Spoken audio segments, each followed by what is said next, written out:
નમસ્કાર દર્શક મિત્રો, નયા ભારત ન્યૂઝમાં તમારું હાર્દિક સ્વાગત છે। હું છું મંશ્રી Sherbanu. Western railway employees union Vadodara division દ્વારા એનપીએસના વિરોધમાં વિશાળ ધરણા પ્રદર્શન રાખવામાં આવ્યું હતું। ઓલ ઇન્ડિયા રેલવેમેન્સ ફેડરેશનના આહવાન પર western railway employees union Vadodara division દ્વારા ધરણા માટે આજરોજ અલગ અલગ સ્ટેશનથી આશરે 250થી વધુ રેલ કર્મચારી એનપીએસના વિરોધમાં મંડળ સ્થળ પર જોયા હતા। આજરોજ સંપૂર્ણ ભારત વર્ષમાં એનપીએસના વિરોધમાં ઝોન અને ડિવિઝન સ્તરે રેલવેમાં ધરણા રાખવામાં આવ્યા હતા। જૂની પેન્શન રેલ કર્મચારીને મળે તેવી માંગ સાથે આજે ધરણામાં રેલ કર્મચારી ભારી સંખ્યામાં એકજૂથ થઈ વિરોધ કરવામાં આવ્યો હતો।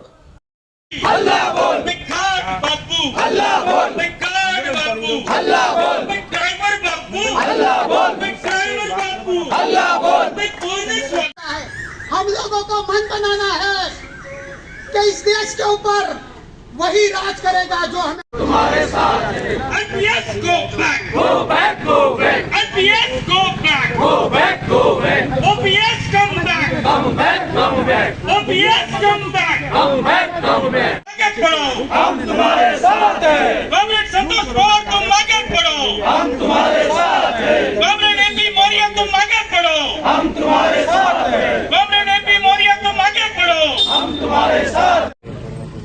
આજે western railway employees union Vadodara મંડળ દ્વારા આ ધરણાનું આયોજન કરવામાં આવેલું છે। મુખ્યત્વે તો આ જે ધરણા છે એ પૂરા ઓલ ઇન્ડિયા લેવલ પર થઈ રહ્યા છે અને એના જે છે એજન્ડામાં અમારો એજન્ડા સૌથી મેઇન જે અત્યાર સુધી ચાલે છે પાછલા 2 વર્ષથી અમે જેમાં લડાઈ કરી રહ્યા એ અમારો કે ઓપીએસ લાગુ થવો જોઈએ અને એનપીએસ થવો જોઈએ એ અમારો મુખ્ય એજન્ડા છે। સાથે સાથે 1/1/26થી 8મું પે કમિશન લાગુ કરવાનું છે। સરકાર હજુ પણ પે કમિશનનું જે છે એ ગઠન કરવાનું વિચારી નથી રહી, તો એના માટે પણ અમે આ ધરણાનું આયોજન કરેલું છે। સાથે સાથે અમે સરકારને એક ચેતવણી આપવા એ માંગીએ છીએ કે જો અત્યારે અમને હજુ સાંભળવા મળી રહ્યું છે કે સરકાર જે છે 50% ઓફ ધ લાસ્ટ બેઝિક એમ્પ્લોયીને એનપીએસવાળાને આપવા માટે જે છે મન બનાવી રહી છે, પણ અમે અત્યારથી સરકારને આ ધરણા સ્વરૂપે એક ચેતવણી આપવા માંગીએ છીએ કે જે રેલ કર્મચારી છે અને સેન્ટ્રલ ગવર્મેન્ટના કર્મચારી છે એમને ઓપીએસથી નીચે કશું જ નથી જોઈતું। જ્યાં સુધી સરકાર ઓપીએસ લાગુ નહીં કરે ત્યાં સુધી આ અમે લડાઈ જારી રાખીશું અને અમારો સંઘર્ષ જે છે એ જારી રાખીશું। આજ રોજ ઓલ ઇન્ડિયા લેવલ ઉપર ઓપીએસ લાગુ કરવા માટે અમે આંદોલન કરી રહ્યા છીએ। અમારું આ આંદોલન છેલ્લા 2 વર્ષથી ચાલતું હતું, પણ આચાર સંહિતાના કારણે અમે આ આંદોલનને થોડું ગતિ સ્લો કરેલી, પણ હવે સરકાર ફરી ફોર્મ થઈ ગઈ છે અને અમે અમારા લેક્ચરોમાં કહેતા હતા કે કેન્દ્રીય કર્મચારીઓને જો ઓપીએસ નહીં લાગુ પડે કે જો આ દેશ ઉપર એ સરકાર રાજ કરશે જે ઓપીએસ આપશે। સરકારને એક સબક શીખવાડી દીધો છે, અમે એમને બહુમતી મળવા નથી દીધી।